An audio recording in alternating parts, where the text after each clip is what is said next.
Chronos Before the Ashes occupies a strange place in the, well, chronology of the series. It's a prequel to Remnant from the Ashes. But it's also a reworked VR spin-off title with a modified camera and a few other tweaks to make it play more like a normal third-person action game and feel like a proper follow-up to Remnant. While its DNA of being a smaller VR title does ultimately inhibit Chronos from feeling like the true all-encompassing companion Remnant really deserves, it does more than enough with Remnant's ideas and a few of its own to stand on its own as a fun, well-paced Souls-like adventure that makes a solid effort at earning your attention. Thematically, there's a lot that Chronos has in common with its big brother Remnant from the Ashes. The cryptic storytelling and dark fantasy elements that made that game stand out just enough to be its own thing are here in about the same capacity, except without guns this time. But if you enjoyed the gameplay, the level designs, and the enemies from Remnant, then you'll be right at home here. In fact, most of those things are ripped right out of the original game and plopped into this one, which is something it could get away with as a small VR game, but in this form, it might feel a little stingy to some. Chronos is competing in a much bigger pond now than it was on VR, and its lack of variety in certain areas is illuminated by that. But fear not, the story here is essentially a new one. While it's a bit thin and mostly just revolves around solving the riddles of the labyrinth in a quest to slay an ancient dragon, it gets the job done and serves as a reasonable foundation upon which a game like this can work just fine. It's just not the reason you're gonna buy the game. At first, you aren't given a lot of options for your character, a man or a woman and a sword or an axe, as well as a general difficulty setting. Thankfully, things do open up once you get your arms around the combat and the exploration. Different weapons that favor speed or power can be found, with a few interesting options that you don't see every day, like a spear, which doesn't do well with crowd control but can deliver a devastating series of piercing stabs to a single target from a good distance. Giving parrying and general blocking with your shield their own respective buttons is also a nice touch, as it makes defending yourself slightly more engaging than games where both are mapped to the same one. If you go for a perfect parry but miss, you'll take a hit instead of just defaulting to a regular block. Whereas, if you play it safe with regular blocking, you'll never get the reward of temporarily imbuing your weapon and stunning your enemy that a perfect parry can bestow. Perfect dodges also imbue your weapon, so learning enemy attack patterns as quickly as possible is highly advisable and encouraged, as baiting them into a big swing that you know how to dodge can quickly give you the upper hand.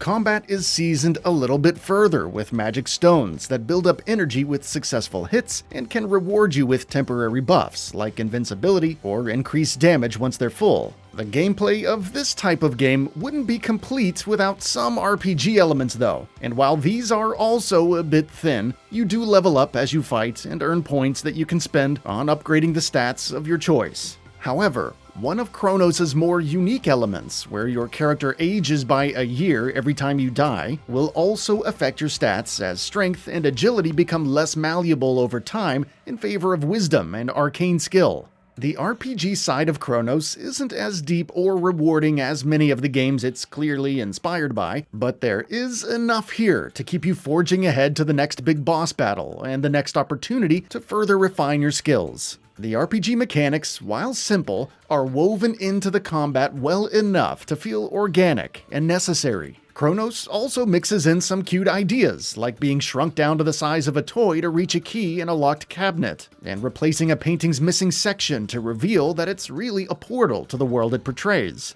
That said, with Chronos originally being a game that was aiming a little lower than its predecessor, you will quickly notice that the enemy types for each of its main areas are largely reused from Remnant and are not what I would call diverse. As a result, they can sort of blend together a lot of the time. This leads to some stretches of multiple battles starting to drag a little bit sooner than they otherwise probably would, because you're only fighting variations of any given stage's 3 or 4 enemies most of the time. Some of said fights that take place in smaller rooms can even lead to the occasional camera issue as well. But the saving grace of all of that is that the enemies are well designed, fun to fight, and some solid boss battles help mix things up before it gets too stale. Chronos' serviceable sense of progression also helped keep combat interesting enough to keep my interest most of the time. A nice bonus is the well-constructed levels that don't waste your time, as they often spit you back out into an area you know you needed to go back to when it's necessary. I very much favor this type of level design over being made to backtrack every time I acquire an item I needed in a previous area. Chronos does do both, but fortunately it's usually the former. Speaking of its levels, most of Chronos' familiar areas are also irrefutably beautiful. Don't let the somewhat drab industrial rooms of the opening section and the relentlessly brown caves of Krell give you the wrong idea. Chronos does have some wonderfully vibrant locations in store for you that are just as interesting to explore and solve its puzzles in, as they are satisfying to slay its regenerating monsters in. The canopies and stone temples of Pan Village are a particularly sweet serving of eye candy that I couldn't get enough of personally. While generally the graphics for Chronos' locales are anywhere from mediocre to great depending on where you are, the character detail is more consistent with its art style, and that's to say it won't blow you away, and it definitely looks like a VR game from a few years ago, but it works for what it is, and doesn't bite off more than it can chew. I would have liked to have seen either more effort put into the assets and lighting to at least bring them on par with Remnant for this version, or at least a higher frame rate for the visuals that it does have. But again, for a wallet-friendly port of a VR game, characters and assets look okay, and the frame rate, while an underwhelming 30ish per second, is reliable and steady.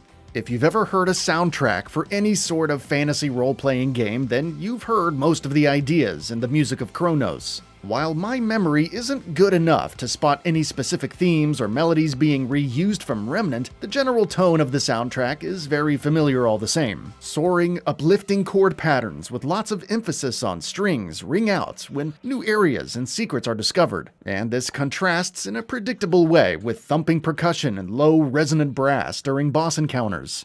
It's a simple soundtrack that, at times, can cross the border into cliché city, but it still stays effective enough to convey the moods that it aims to. Chronos Before the Ashes does a commendable job with what it is, and Gunfire Games does have a lot to be proud of here. It's a shame that so much of it is either reused from Remnant or held back by its VR roots, but THQ Nordic was clearly correct in thinking that it deserved a reworked, non-VR release. Despite its relative shallowness to other games in the genre, it manages to stay an alluring adventure most of the time, with adequate challenge, satisfying combat, and reasonable production values that more or less match its price tag. It stops short of imitating the sturdy challenge and compelling depth of other Souls-likes, but in exchange, it becomes more of its own, slightly more welcoming flavor of the subgenre, with a solid foundation and a few surprises thrown in. That's it for this video. If you enjoyed and would like to see more, feel free to hit that subscribe button and hit the notification bell to ensure you'll be notified when new videos go up.